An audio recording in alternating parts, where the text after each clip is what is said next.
Welcome down to Old Allen's again. This is the sawdust powered Paella edition. Down here I want to get a bonfire going for some bramble clearance I've been doing. I should say at this point I'm not removing the bramble entirely because obviously it's a massive benefit for wildlife down here. I'm just pushing it back out of the field slightly because over the last 3 or so years it's been really sort of creeping in. So I'm just pushing it back into more sensible areas.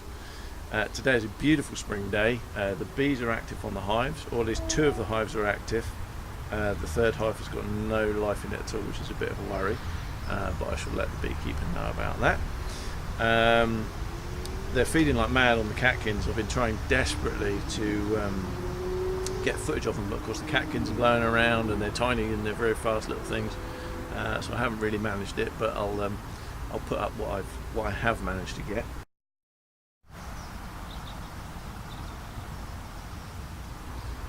But yeah, we're having a bit of a cook up. I've got Mary's coming down with one of her boys, Ryan, have a bit of an outdoor time, so we're going to hopefully get a bonfire going.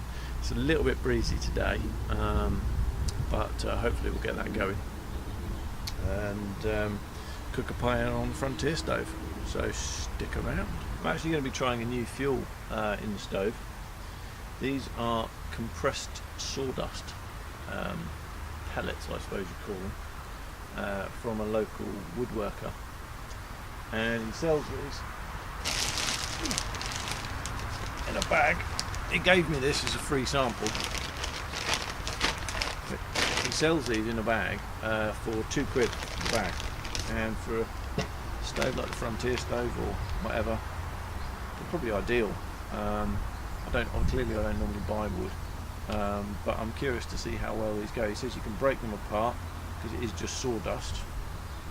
You can break them apart to get the fire going. So give that a try.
That's a bit working better now. It is, yeah. Sorry, I didn't realise that.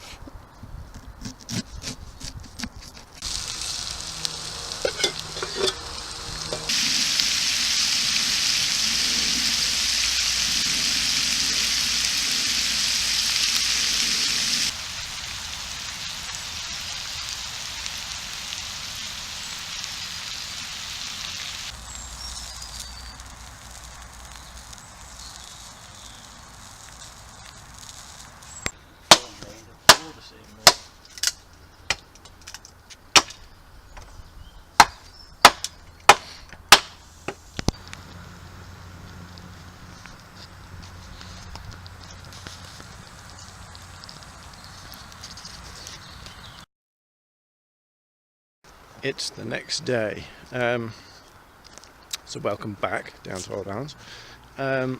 As you saw yesterday, we had a bonfire here and a load of clearing out. Now you can see the bonfire is on the edge of where the bramble grows out to.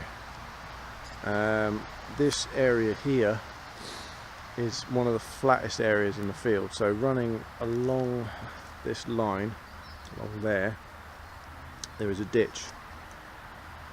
Right next to that, on this ridge, is the flat bit. So by clearing this out, I've made space for more tents. Now what I've got to do, obviously, is keep mowing this down, and when the tide comes, I'll get some seed on here. We're not quite at seeding point yet, but we're not far off. The ditch line, I've pushed this back as well. Further down you can see there's an old metal hurdle laid up there. Obviously move that out, I've got a little bit more clearing out to do of the timbers down there. But basically the idea behind this is I want to be able to run the mower straight down here and out into the other section of field, because that will really help me keep this clear, because what was happening was it was really ingressing into the fenced off area. Ultimate plans for the fenced area are still probably a pond. Putting a wildlife pond in there, 'cause it's a decent size. So at some point hire a digger in, dig that out. Some of the soil, or a lot of the soil, I can't take the soil out anywhere, I can't move it out anywhere. So I'll probably end up filling in this point at that point, but I want to get the bramble all killed off before I do that. So you know, I can build this level up, because what's in here basically is there's a sewage pipe runs through the wood and the field and back out to the road at the far end, and obviously where they put it in, they just backfilled, and then over the years it's sort of sunk down to this lower level. So soil from digging out the pond can be put straight into here and just level that out a bit more again, without causing any issues really. The only thing is, beyond a certain depth, it's just going to be sort of a clay soil, so it's going to take a long time for anything to grow on that. But the positives of that is I might well be able to get it into a wildflower mix, because obviously it will have less fertility in that soil. So I might be able to get more of a wildflower meadow effect on the edge of this woodland. So lots to think on, lots of plans. You know, it all takes time, but it's good to be inspired and have the projects on again. I've also pushed back this section here of blackthorn, because again this was coming out. Now it does a good job of sort of like hiding the log store and all that from down the field, but it didn't need to come out anywhere near as far as it was. So if I just come around here, there you go, I'm on a line with the poles of the log store there, so allowing for that to grow out a little bit more this summer, that'll be fine. But again, it just gives me more space, and means, you know, I can walk down here, because the ground slopes off quite dramatically there, and walking along there, you know, is a bit of a slope. But if you can walk on this top edge, A, you don't wear out that bit of grass so much, which is quite fragile really, and B, you're just closer to being on the level, so makes life a bit easier. Now then, here we are, next day. When we finished down here, I just tucked the stove under cover, and just left it to sort of like burn out entirely. So you can see there's the ash, nice and cold. The sawdust pellets, or compressed sawdust, I think they're reasonable, but if you're not on top of keeping loading, they have a tendency to smoulder, which isn't great. So for cooking purposes, they weren't actually great. They weren't really producing enough heat, because they would sort of like open up and then fall down and just smoulder. They weren't really very effective.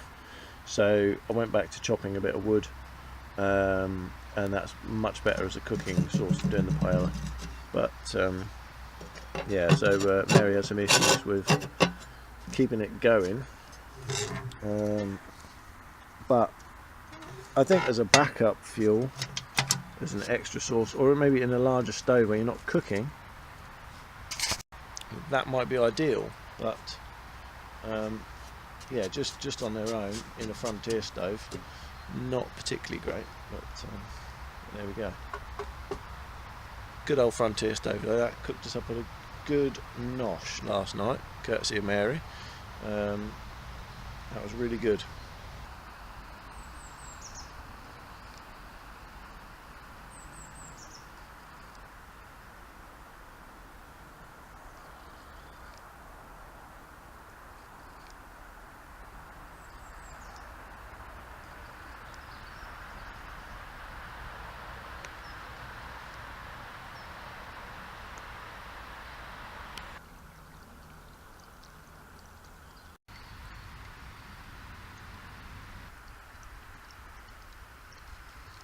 Spiling I put in a few years ago, probably about 5 years ago, maybe 4. That's all broken down now. The hazel has rotted out. I used hazel uprights. Ideally I should have had willow, but I didn't have any. If I'd have had willow, they probably would have rooted in the stream, which would have helped massively. I've got a hedge line obviously planted up the top there. And I'm kind of hoping that some of that's gone quite well. So I'm hopeful that the roots will help stabilise the bank a bit. But already the post there has shifted, it's dropped a bit. So the ground has dropped back into there. So ultimately it's probably going to slide. But hopefully the roots of the hazel above it will stabilise it at least partially. This elder here was a pre-existing elder, and that's done a good job of stabilising that section. But ultimately, I think it's going to slide. It's certainly going to need doing again to prevent it, but I just don't have the material available to do it, because now I've done the initial clearance along this edge. All of this material here came from this edge and general clearance. I don't have enough. I'd have to get material in to do it, because there just isn't enough hazel and stuff on site. The top section there is not actually quite so bad. That's okay, but this bit down here obviously has suffered quite a lot more. I mean, the uprights are still upright, but how strong they are I don't know. The second bank has collapsed completely, because there were 3. There's one right down the bottom, then the second one there, and then the top one. That second one's collapsed completely, so that's taken the brunt of the damage. But fingers crossed it'll be a while until it folds completely.